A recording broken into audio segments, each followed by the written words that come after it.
สวัสดีพี่น้องเพื่อสุบุทุกคนเนาะว่าจะเป็นพี่น้องฝั่งไทยฝั่งลาวเนาะมื้อนี้บ่าวแกก็จะไปขายของ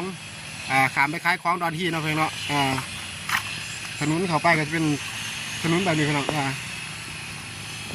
ถนนบ้านบ่าวแกเป็นปูคอนกรีตเนี่ยแต่ว่าถนนที่เฮาสิไปขายของเนี่ยเขายังเป็นกอเป็นดอนเนาะ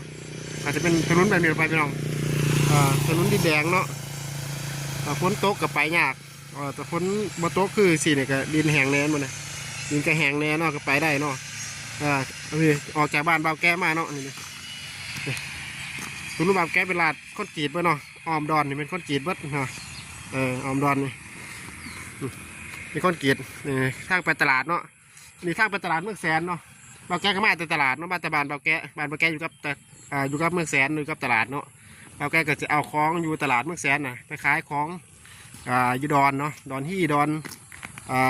ขมเมาดอนเนี่ยมีหลายดอนเนาะเราแกจะมาเคยมาขายที่ดอนที่เนาะทางเข้าไปก็จะไปเขาไปทาบักเนาะเขาไปทาบักแล้วก็ขามไปพี่น้องขามไปใส่ดอนที่เนาะเดี๋ยวไปแกจะถ่ายเบิ่งเนาะลงบักจะไรเนาะเดี๋ยวติดตามมึง